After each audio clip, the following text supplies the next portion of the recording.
Sebelum memulai pelajaran kita hari ini, marilah kita berdoa menurut agama dan keyakinan kita masing-masing. Berdoa mulai.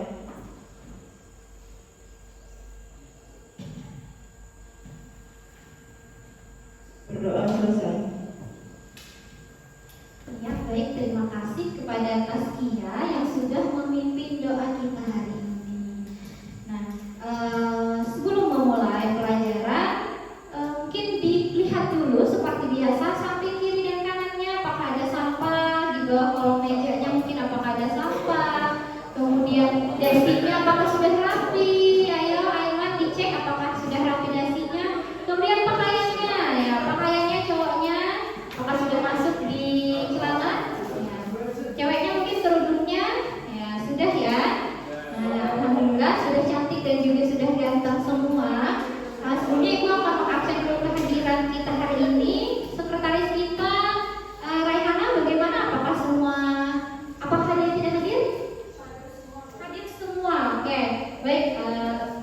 Yang hadir ini adalah siswa yang mempunyai semangat yang tinggi untuk belajar. Oke, tepuk tangan untuk kita semua. Ya, karena sudah mencek kebersihan dan juga kerapian di sekitar tempat duduknya, mungkin Ibu ingin bertanya dulu. Pada awal pembelajaran kita di kelas 10 itu pada materi pelajaran kimia, itu ada materi yang namanya zat dan klasifikasinya. Nah, siapa kira-kira yang masih ingat? Angkat tangan. Ya, Aswal, silakan.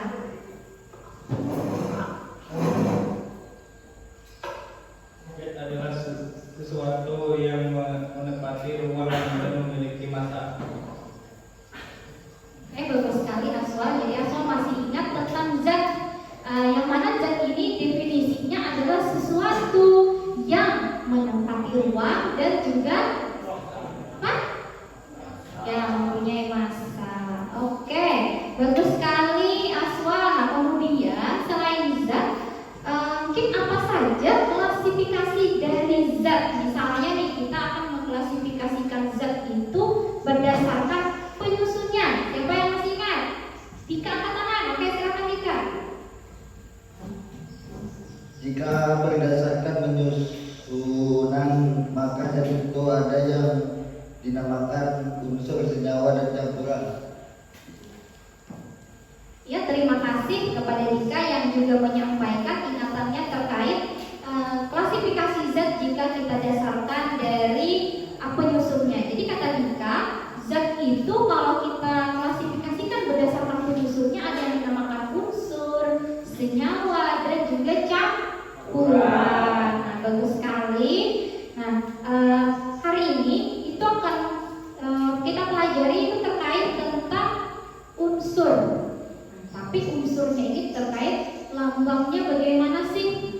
Unsurnya unsur apa sih? Nah, unsurnya akan Ibu sesuaikan dengan jurusan kalian. Jadi unsur-unsur di alam itu kan sebenarnya banyak. Kalian masih ingat tabel periodik unsur? Yang ada tabel itu kan banyak unsur-unsurnya ya kan? Ratusan. Nah, tapi akan Ibu fokuskan kepada unsur-unsur hara. Mengapa unsur-unsur hara? Karena unsur-unsur hara ini akan kalian pelajari juga di tingkat yang lebih tinggi, atau di kelas 11 dan kelas 12. Itu ada keterkaitan dengan jurusan kalian. Nah, kemudian Ibu akan menayangkan dahulu video terkait gejala kekurangan unsur hara. Unsur haranya ini adalah fosfor. Nah, ini perlu kalian lihat.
ini saya akan menjelaskan atau memperlihatkan beberapa gejala kekurangan unsur hara pada tanaman brokoli.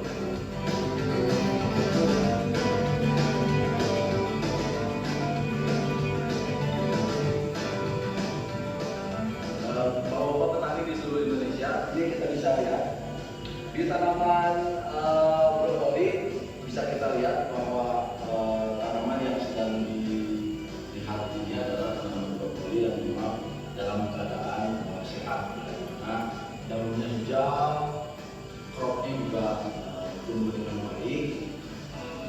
Tanaman ini adalah salah satu contoh tanaman yang secara unsur hara terbagi dengan baik. Kalau tadi sudah kita lihat tanaman brokoli dengan keadaan yang sehat dan unsur hara terpenuhi dengan baik, Bapak petani bisa lihat di depan bahwa ini adalah salah satu gejala tanaman kekurangan unsur hara fosfor, di mana daunnya terlihat warna ungu. Ya. Ini adalah salah satu gejala kekurangan dari unsur hara fosfor. Nah, selain warna daunnya yang warna ungu, ya, secara postur fisik dari tanaman yang kekurangan unsur fosfor juga bisa kita lihat bahwa pembentukan crop dari brokolinya tidak sempurna dan juga pertumbuhan daunnya tidak sehat, ya. Kalau kita bandingkan dengan tanaman yang sehat tadi, bisa dilihat ini daunnya kecil-kecil dan tidak maksimal pertumbuhan. Dan juga bisa kita lihat juga tanaman yang kekurangan unsur fosfor ini lebih rentan terhadap serangan hama dan penyakit. Ya. Kita lihat di depan sini bahwa daun-daun yang kekurangan unsur hara fosfor ini banyak terkena penyakit Cercospora. Demikian Bapak petani di seluruh Indonesia, penjelasan singkat mengenai kekurangan unsur hara fosfor. Semoga video ini bisa bermanfaat untuk diterapkan di pertanian. Ekstra pilihan petani sukses.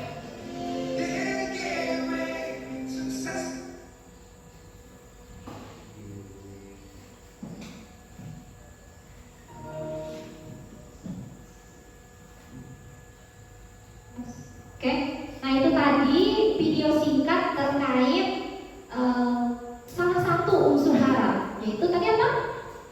Fosfor. Nah, apa sih sebenarnya hubungannya? Kenapa Ibu menayangkan video terkait kekurangan unsur hara fosfor dengan apa yang akan kita pelajari? Nah, maksud Ibu di sini bagaimana kita itu harus mengetahui unsur hara itu apa saja. Kemudian lambangnya apa saja. Nah, nantinya pengetahuan ini akan kita gunakan jika kita ingin memilih pupuk atau unsur hara yang akan kita gunakan. Jadi sebenarnya penting sekali ilmu kimia ini dalam bidang pertanian. Nah, kemudian Ibu ingin bertanya, itu tadi terkait kekurangan unsur hara fosfor. Nah, sebenarnya unsur hara itu apakah hanya fosfor saja atau mungkin ada yang lain? Nah, siapa yang ingin? Oke, silahkan.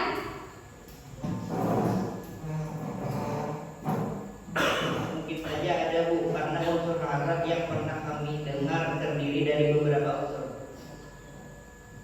Oke, tepat sekali. Jadi yang namanya unsur hara, nah itu tidak hanya fosfor. Mungkin kebetulan saja yang Ibu tampilkan itu di video unsur haranya yang namanya fosfor.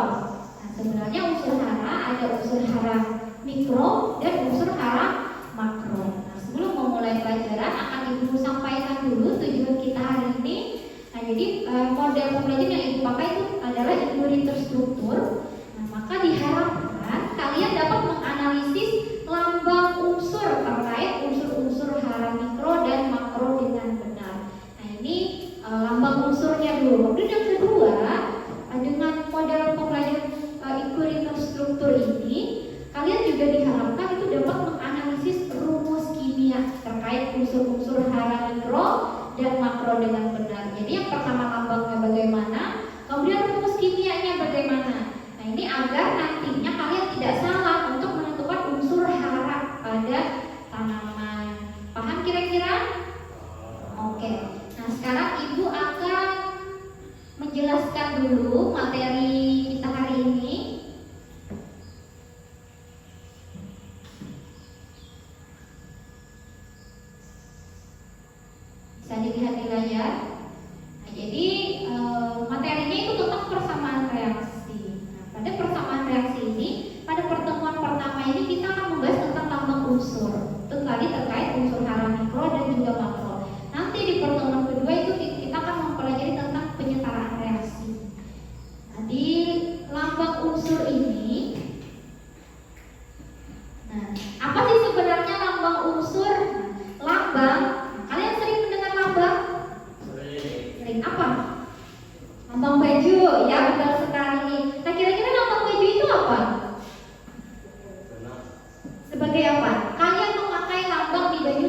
kemudian lambang sekolah, oh sekolahnya di mana. Nah, unsur, lambang unsur, nah supaya kita mengenali, oh unsur kalau lambangnya itu unsurnya si ini. Istilahnya lambang ini adalah gambaran atau simbol untuk menggantikan si unsur. Paham ya kira-kira ya? Tanda atau lambang unsur yang digunakan itu disusun oleh seorang pakar kimia asal Swedia. Tahu Swedia? Pernah ke sana? Pernah? Wah keren Aswan, itu pada pernah. Ya, bernama John Jacob Berzelius. Nah, itu nama beliau. Nah, jadi untuk menulis lambang unsur itu tidak kita sembarangan menulis, ada aturannya. Jadi nih, pembuatan lambang baju pun juga seperti itu. Nah, misalnya nih, berdiri Aswan, kalau lihat. Nih, ke situ. Nah, misalnya di sini ada nama sekolahnya, SMK PPN Parigi. Gitu ya kan? Kemudian kabupatennya di mana? Kabupaten Balangan. Kalau kita nulisnya Kabupaten KST berarti kan di Barabai sana. Jadi penulisan lambang itu juga ada aturannya sama halnya dengan lambang unsur ini. Jadi lambang unsur jika dia yang lambang unsur ditulis dari huruf pertama nama ilmiah unsur tersebut dan ditulis dengan huruf besar atau kapital. Contoh sulfur. Sulfur ini nama kimianya dari belerang. Itu ditulis dengan lambang S. Bukan S yang S batu ya. S, huruf S. Kemudian nitrogen itu M. Dan ditulisnya dengan huruf kapital. Kapital itu huruf besar ya, betul sekali. Nah, yang kedua, jika unsur tersebut mempunyai nama dengan huruf depan sama, maka lambang unsur ditulis dengan 2 huruf. Misalnya kalsium. Nah, kalsium ini tulisannya adalah atau lambangnya Ca, natrium Na, neon Ne. Jadi penulisan lambang unsur itu ada yang 1 huruf, ada yang 2 huruf. Kalau 1 huruf ditulis dengan huruf kapital. Kalau 2 huruf, maka huruf pertama ditulis dengan kapital, huruf kedua ditulis dengan huruf kecil. Nah, bisa dipahami ya? Kemudian di sini juga ada nama latinnya. Misalnya besi itu perum, belerang tadi sulfur, kemudian perak, nah argentum, kemudian natrium ini natrium juga. Nah itu untuk nama dan lambang beberapa unsur. Nah, kemudian rumus kimia. Tadi untuk unsur lambangnya. Sekarang rumus kimia ini adalah gabungan dari 2 unsur atau lebih. Jadi unsur itu jika dia bergabung dengan unsur lain, itu dia akan membentuk suatu rumus kimia. Jadi misalnya bahan itu single, itu tidak membentuk rumus kimia. Single itu namanya unsur. Tapi kalau kalian sudah berteman dengan 1 teman atau 2 teman atau 3 teman, itu akan membentuk rumus kimia. Atau bisa juga biasanya kalau kalian berteman itu kayak geng lah istilahnya. Geng apa namanya? Di sini ada yang membuat geng? Mungkin ada geng apa namanya gitu. Nah itu adalah rumus kimia tadi ya. Nah jadi untuk penulisannya juga bisa dilihat itu NaXBY. N ini adalah koefisiennya. Kemudian A dan B ini adalah lambang atom atau lambang unsur. X itu angka indeks. Nah contohnya di sini ada H2O. Masih ingat kan pelajaran kemarin? H2O ini artinya hidrogennya ada 2, oksigennya ada 1. Kemudian kalaunya O2, 4O2 berarti 4 molekul gas oksigen. Nah 4 ini adalah koefisien. Tuh ya, bisa dipahami ya untuk lambang dan juga rumus kimia. Nah sekarang kita berkelompok. Nah kelompok 1 ini ada Alia, Dika, Indra dan juga Hafiz. Di sini. Sini kelompok 1, kemudian kelompok 2 ada Aiman, Riko, Aswa dan Sumiati. Kelompok 3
dari alamat websitenya Kementerian Pertanian Republik Indonesia.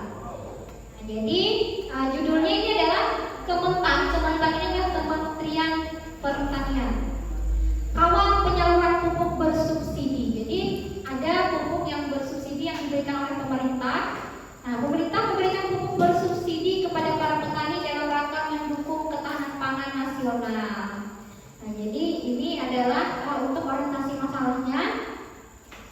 Nah, salah satunya adalah pupuk NPK. Kalian mungkin sudah sering mendengar pupuk NPK.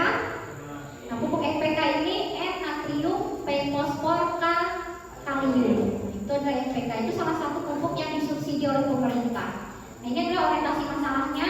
Nah, kemudian Ibu akan membagikan dulu LKPD per kelompok.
Juga bahan ajarnya, silakan diberi nama siapa saja. Tuh untuk LKPD-nya silakan diberi nama. Beri nama dulu.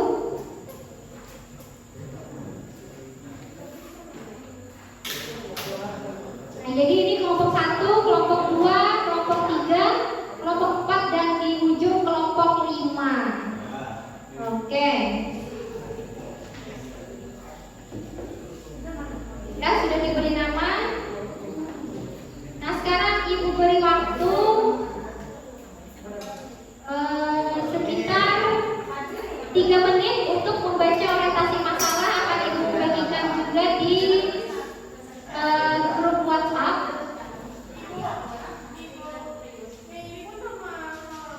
Nama ya semua yang ada di dalam kelompok.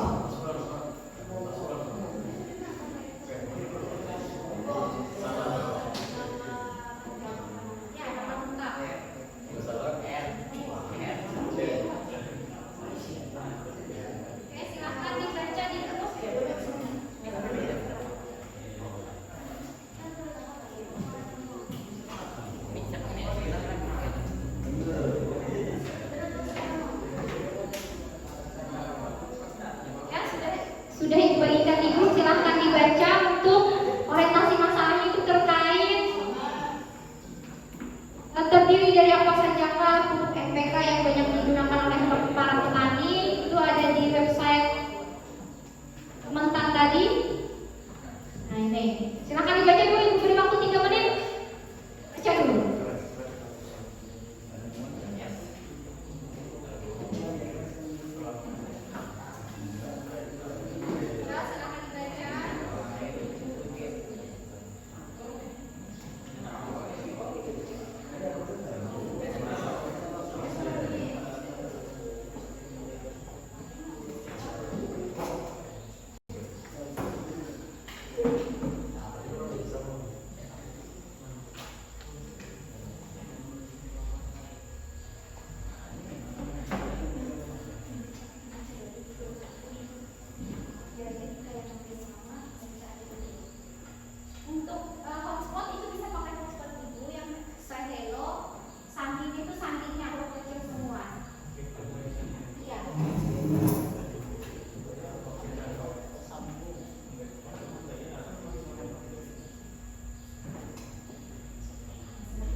Baik, cukup ya untuk kegiatan literasi kita. Mungkin ada yang ingin membacakan dengan nyaring mungkin.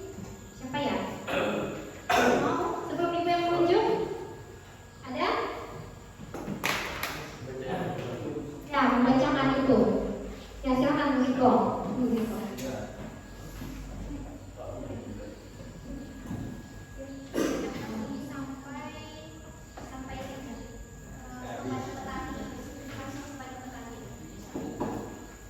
Ya, yang lain tolong didengarkan semuanya.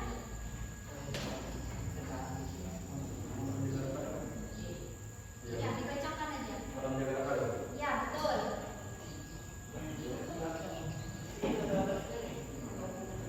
Ya.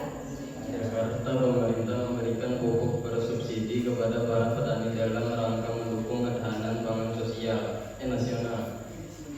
Pemberian pupuk bersubsidi ini haruslah memenuhi 6 prinsip utama yang sudah dicanangkan atau disebut 6T, yakni tepat jenis, tepat jumlah, tepat harga, tepat tempat, tepat waktu, dan tepat mutu.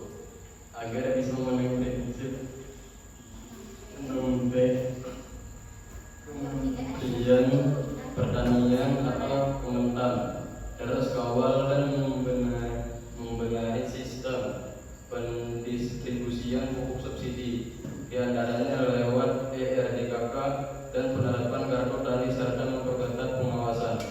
Mengenai pupuk bersubsidi ini diatur dalam surat keputusan Menperintah nomor 70 MPP ke 2/2003 tanggal 11 Februari 2003 tentang pengadaan dan penyaluran pupuk bersubsidi untuk sektor pertanian. Dalam pasal 1 peraturan tersebut dijelaskan pupuk bersubsidi pengadaan dan penyalurannya mendapatkan subsidi dari pemerintah untuk kebutuhan petani yang dilaksanakan atas dasar program pemerintah, ujar Direktur Jenderal Prasarana dan Sarana Pertanian atau BSP, Kementerian Pertanian atau Kementan, Sawu Edi, Selasa 10/9.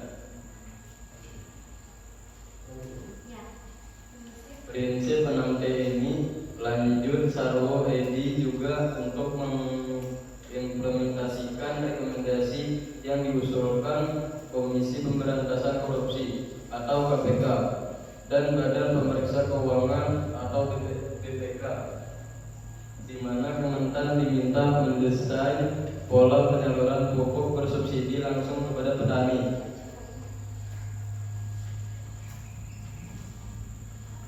Ya baik, terima kasih kepada Riko yang sudah membacakan topik tentang pemberian pupuk subsidi ini. Nah sekarang mungkin dilanjutkan lagi, siapa yang mau membaca? Perintah melalui Kementerian Pertanian dan Kementerian Keuangan juga diminta menetapkan HPP sebagai acuan maupun evaluasi pembayaran. Kemudian PIHC diminta meningkatkan peran supervisi atas kegiatan pengadaan dan pengawasan penyaluran di tingkat anak perusahaan. Selain itu, Kementerian Pertanian juga diminta meningkatkan partisipasi masyarakat guna mengawasi pelaksanaan program subsidi umpamanya. Kementan juga meminta dukungan semua pihak, terutama aparat, untuk mengawal distribusi pupuk bersubsidi sehingga tidak ada penyalahgunaan pupuk bersubsidi. Kita sudah menjalin kerjasama dengan pihak kepolisian dan TNI untuk mengawasi peredaran pupuk subsidi. Masyarakat juga kami minta turut mengawasi. Silakan laporan ke pihak berwenang guna menemukan kejanggalan Sarwo ini. Selain itu bisa menjalankan jumlah strategi untuk menjaga agar penyaluran pupuk bersubsidi bisa optimal. Salah satunya adalah kewajiban anak usaha produsen pupuk yang tergabung dalam Pupuk Indonesia Group untuk menyediakan stok pupuk bersubsidi dan non subsidi hingga ini 4 atau kios pupuk untuk memastikan penyaluran pupuk berjalan dengan optimal, terutama sepanjang momentum musim tanam hingga Maret. Kami bersama Pupuk Indonesia mengantisipasi dengan meningkatkan sistem monitoring distribusi maknya.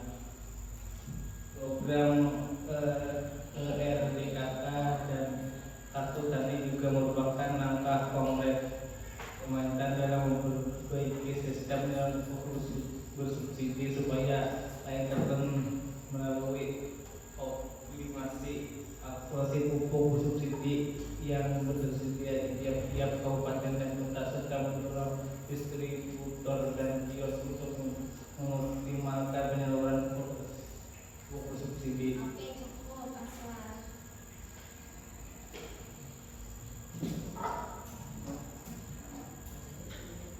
Iya, terima kasih pada Aswar yang sudah juga membacakan orientasi masalah kita terkait pupuk bersubsidi. Nah, mungkin lanjutnya ini bahwa apa saja yang disubsidi pemerintah. Nah, dalam peraturan pemerintah itu ada jenis pupuk subsidi yang tertuang pada pasal 3. Itu ada urea, SP36, ZA dan juga NPK. Nah, ini adalah pupuk-pupuk yang sudah disubsidi oleh pemerintah. Nah, perlu diketahui, NPK ini adalah singkatan dari nitrogen, fosfor dan juga kalium. Jadi bukan kalsium ya, tapi kalium. Nah, sekarang karena sudah dibagi kelompok, kita akan melanjutkan kegiatan kita, yakni merumuskan masalah yang ada.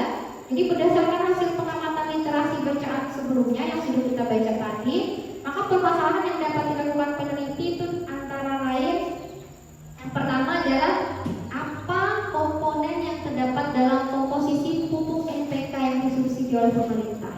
Kemudian yang kedua, pupuk NPK yang termasuk pupuk yang mengandung unsur hara, ini apakah ada unsur hara lain selain yang terkandung dalam pupuk NPK.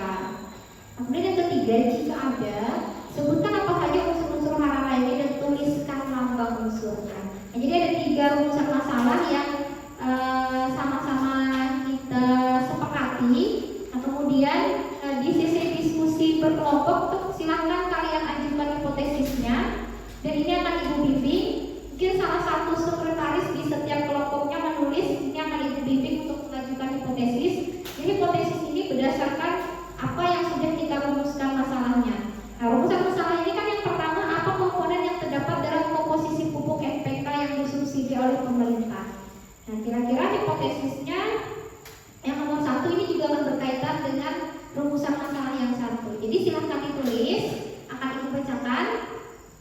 Siap? Ya. Jadi rumusan masalah, rumusan hipotesis yang mungkin itu yang pertama adalah komponen yang terdapat dalam di sini sekretarisnya. Silakan bergantian. 1 siapa, 2 siapa, 3 siapa, bergantian. Ya. Komponen yang terdapat dalam komposisi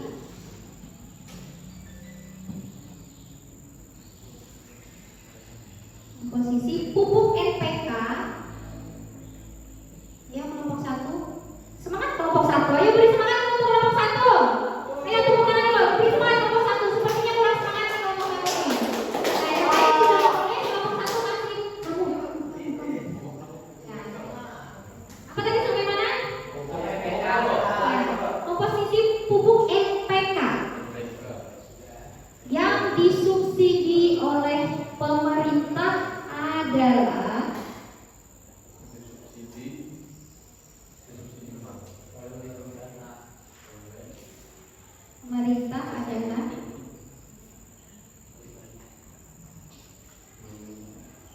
kira-kira apa komponennya? Setelah kalian baca tadi NPK, berarti komponennya ada nitrogen, tulis. Kemudian apa lagi P-nya? Ya betul, fosfor. Kemudian apa lagi K-nya? Kalium, ya betul sekali, kalium. Jadi komponen yang terdapat dalam komposisi pupuk NPK yang disubsidi oleh pemerintah adalah nitrogen, fosfor, dan kalium. Ya, silahkan ditulis untuk hipotesis yang pertama.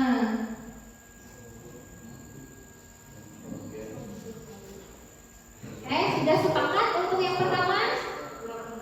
Sudah? Kelompok 5 bagaimana? Sudah, oke. Kita lanjutkan yang kedua. Yang kedua ini rumusan masalahnya adalah pupuk NPK termasuk pupuk yang mengandung unsur hara. Apakah ada unsur hara lain selain yang terkandung dalam pupuk NPK? Artinya hipotesis yang bisa kita rumuskan terkait rumusan masalah yang kedua. Silakan ditulis lagi yang kedua. Yang kedua ini pupuk NPK termasuk pupuk yang mengandung unsur hara.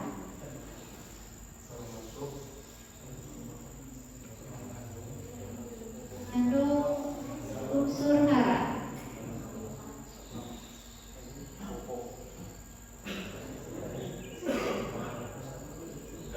Ya? Koma? Ada atau tidak unsur hara lain selain unsur hara yang ada di NPK kira-kira?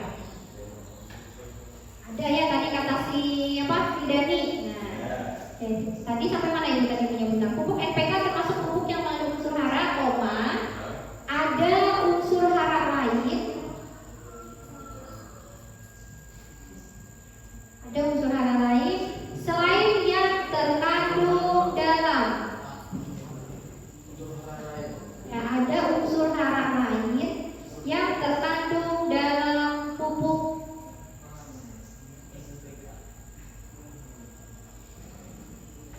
Ada unsur hara lain selain tertinggal itu, selain yang terkandung dalam pupuk NPK. Sepakat seperti itu rumusan masalahnya, hipotesisnya? Sepakat? Ya, jadi tidak hanya NPK ini. Jadi ada unsur hara lain selain yang terkandung dalam pupuk NPK. Itu untuk hipotesis yang kedua. Nah, lanjut hipotesis ketiga. Lanjut. Lanjut. Kayak ketiga, di rumusan masalahnya jika ada, sebutkan apa saja unsur-unsur hara lainnya dan tuliskan lambang unsurnya. Nah, karena tadi kita sepakat bahwa ada unsur hara lain selain NPK tadi, jadi silakan ditulis unsur-unsur hara lainnya.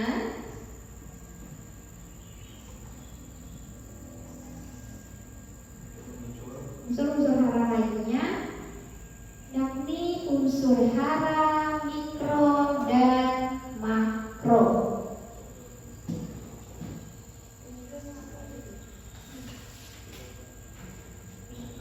Mikro dan makro.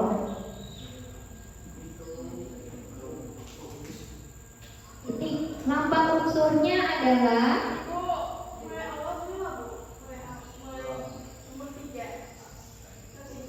ya unsur-unsur hara lainnya, yakni unsur hara mikro dan makro. Titik. Lambang unsurnya adalah misal unsur hara mikro fosfor dengan lambang P. Dengan lambang P,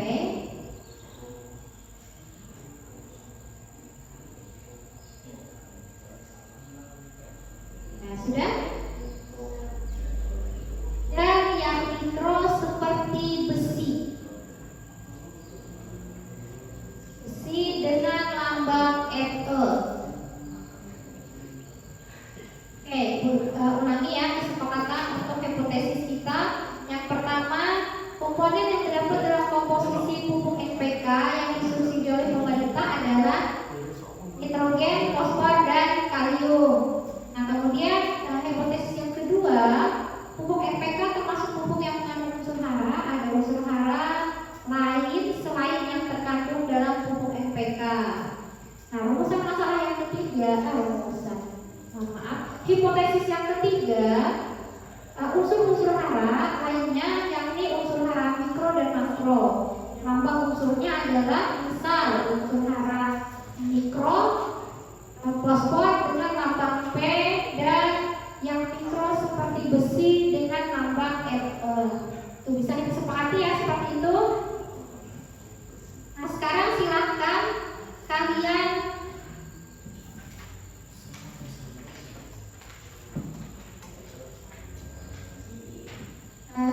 kalian kumpulkan informasi. Nah, ini untuk terkait unsur hara makro dan juga unsur hara mikro. Nah, sebelumnya akan Ibu tayangkan dulu media pembelajaran kita hari ini.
Ya, itu tadi untuk video pembelajaran kita. Ini akan Ibu kirim linknya di grup ya. Silakan. Ini akan membantu kalian untuk mengumpulkan informasi di LKPD.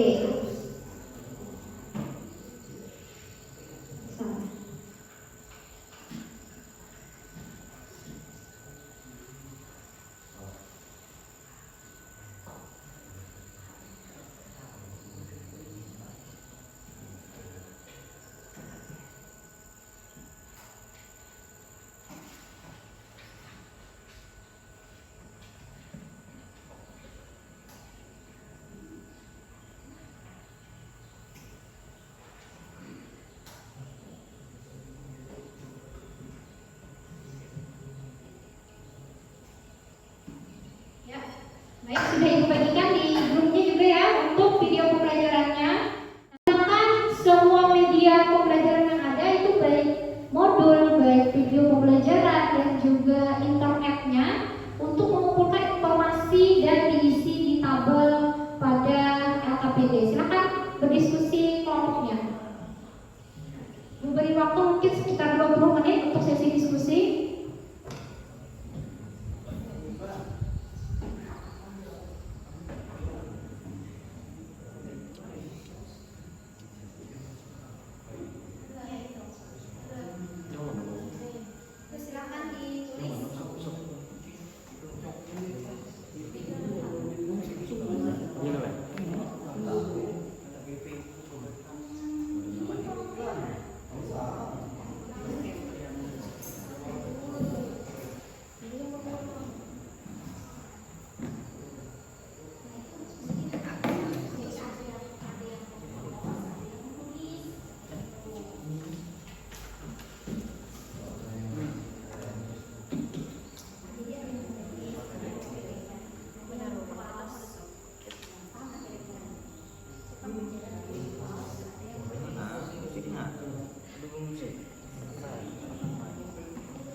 Ada dua musik.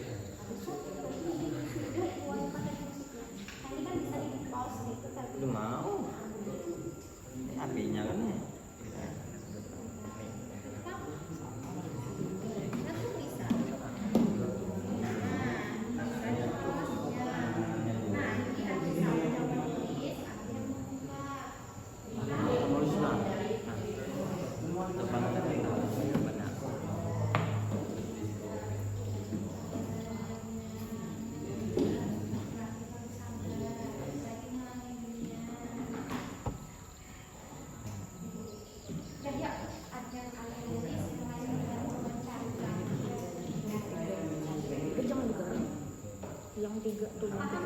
Paham kira-kira untuk mengisi tabel ini? Mungkin Ibu jelaskan dulu, silakan perhatikan di layar.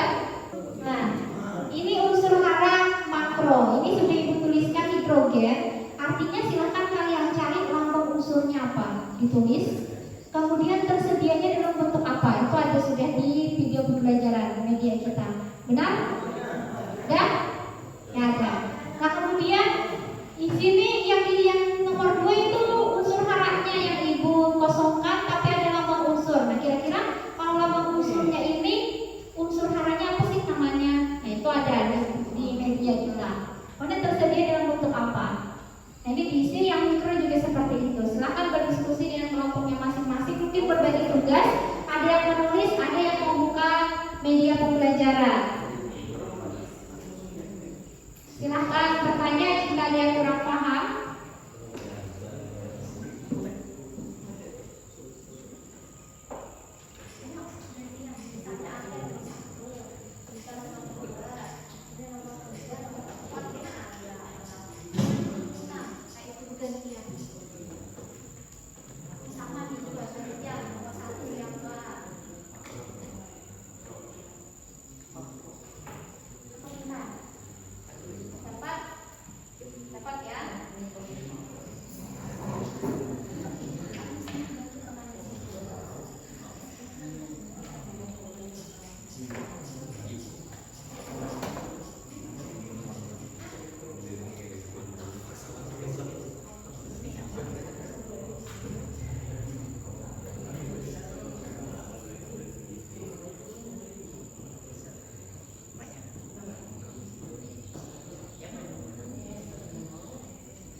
Jika ada yang kurang dipahami bisa ditanyakan ya.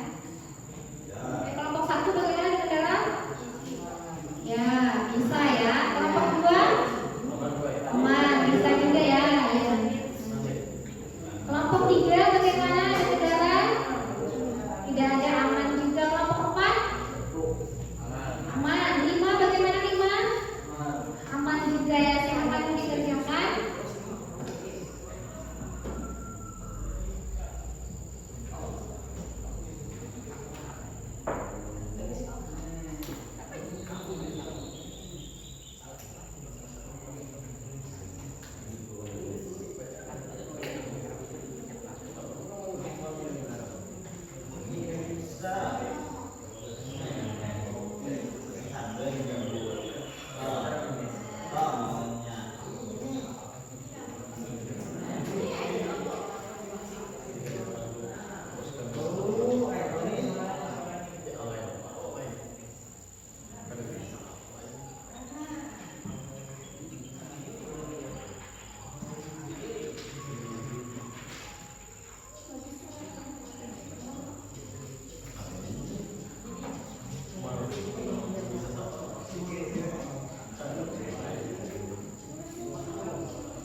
di layar. Nah, tadi kan kita sudah merumuskan hipotesis. Ada 3, betul apa betul? Nah, ada 3 ya rumusan hipotesisnya. Nah, berdasarkan apa yang sudah kalian kumpulkan informasinya tadi, nah kira-kira apakah rumusan hipotesis yang pertama itu sesuai atau tidak? Nah, kalau dia sesuai maka silahkan coret tidak. Tapi kalau menurut kalian itu tidak sesuai maka silahkan coret yang sesuai. Paham? Jadi coret salah satu. Kalau menurut kalian kan rumusan hipotesis pertama tadi berbunyi itu komponen yang terdapat dalam komposisi pupuk NPK yang disubsidi oleh pemerintah adalah nitrogen, fosfor, dan kalium. Itu adalah hipotesis yang sudah kita rumuskan. Nah, menurut kalian itu sesuai atau tidak? Nah, kalau sesuai, maka yang dicoret adalah yang ini. Coret yang tidaknya. Ya, seperti itu ya. Nah, kemudian karena kalian memilih ini sesuai, kenapa? Nah, kenapa ini bisa dijawab dengan berdasarkan literaturnya dari mana? Itu kan literatur yang ada itu bisa dari yang pertanian itu ya. Nah, itu satu. Kemudian media kita video pembelajaran gitu. Kemudian bisa dengan menggunakan internet. Nah, itu bisa digunakan untuk mencari literaturnya itu dari mana. Nah, paham ya kira-kira? Itu untuk kelompok yang sudah mengumpulkan informasi. Ya, silahkan berdiskusi lagi dengan kelompoknya.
ini sesuai dengan alasan bahwa pupuk NPK berdasarkan literatur yang tertuang dalam pasal 3 yakni Korea SP36 JA dan NPK dengan komposisi NPK 15, 15, 15 dan 20 Semua pupuk tersebut harus memenuhi standar mutu standar nasional Indonesia SNK. Terima kasih kepada kelompok 1 itu tadi untuk pengujian hipotesis dari kelompok 1. Nah, jadi ternyata untuk merumuskan hipotesis yang pertama tadi yang sudah kita sepakati bahwa memang benar NPK itu terdiri dari nitrogen, fosfor, dan kalium. Literatur yang didapat dari kelompok 1 itu dari www.pertanian.go.id. Oke, tepuk tangan untuk kelompok 1.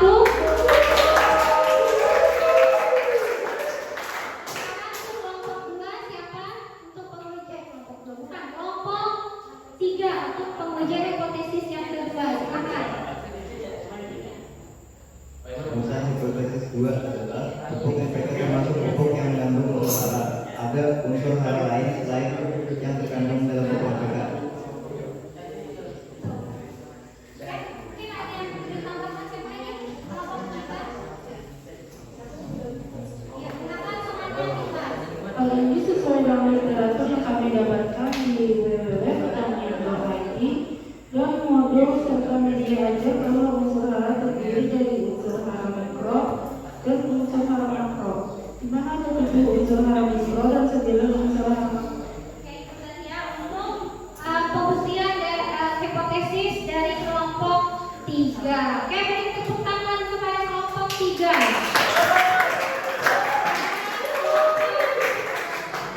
Lima akan membuktikan pengujian hipotesis yang ketiga. Siapa? Mana ya? Oke, silakan. Yang lain tolong diperhatikan kelompok 1 dan 2. Hipotesis 3 adalah unsur-unsur speknya unsur hara dan makro. Lambang unsurnya adalah misal unsur hara mikro fosfor dengan lambang P dan yang mikro seperti besi dengan lambang Fe. Ada yang mau ditambahkan lagi?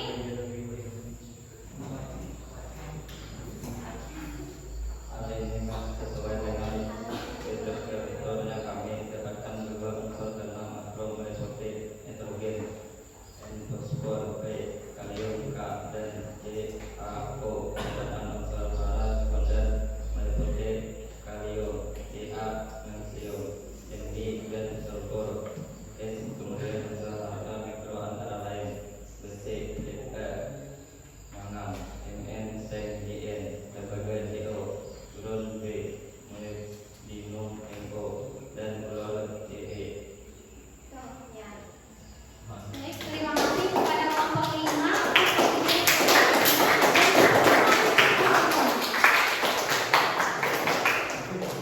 Ya, itu tadi untuk pengujian hipotesis yang sudah kita lakukan. Selanjutnya mari kita bersama-sama untuk memberikan kesimpulan terhadap apa yang sudah kita lakukan. Nah, untuk menyimpulkannya, ini yang pertama, tadi kita juga sudah belajar bahwa apa? Bahwa pupuk NPK itu yang disubsidi, pupuk yang disubsidi oleh pemerintah itu masuk pupuk NPK. Terdiri dari apa? Komponennya N apa? N? Nitrogen, betul. Lagi P, fosfor, dan kemudian unsur hara itu sangat banyak. Terdiri dari unsur hara apa tadi? Makro dan mikro. Bisa diingat untuk makro apa? Misalnya apa? Satu, sebutkan. Hidrogen. Kalau mikro? Hidrogen. Oke, tepuk tangan untuk kita semua. Nah, sekarang Ibu ingin memberikan soal latihan. Ada 2 soal latihan. Ini dikerjakan masing-masing individu.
Bapak itu dalam bentuk apa?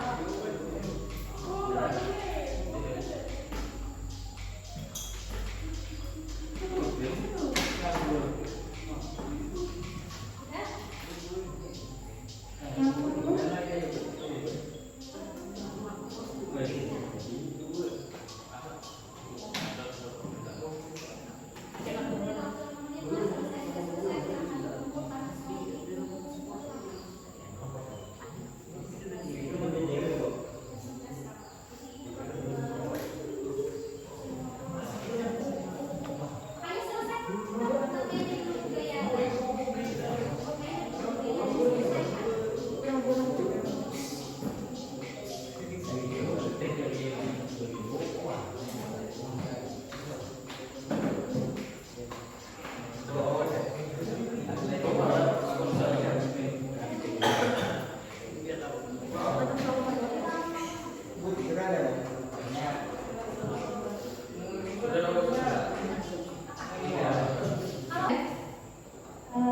baik, kita masuk di sesi refleksi. Untuk refleksi pertama itu mungkin Arya bisa refleksi.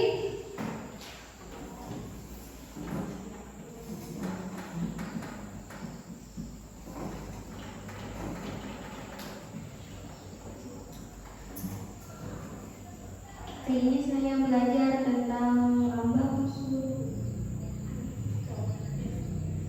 Oke, mungkin ada lagi yang ingin menambahkan? Ya silakan Bapak.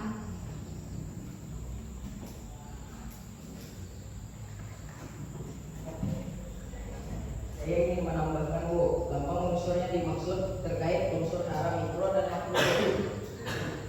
Ya, baik, terima kasih kepada Ervan dan juga Alia ya, tepuk tangan untuk kita semua.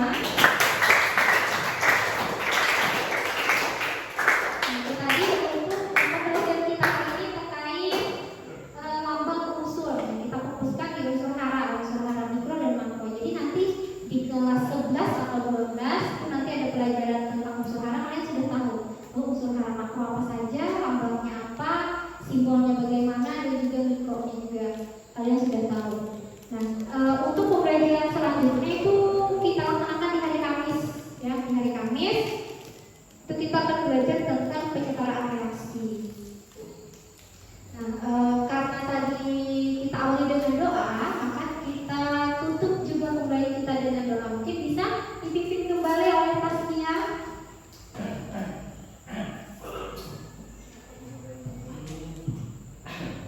sebelum mengakhiri pelajaran kita hari ini, marilah kita berdoa berdasarkan agama dan keyakinan kita masing-masing. Berdoa mulai.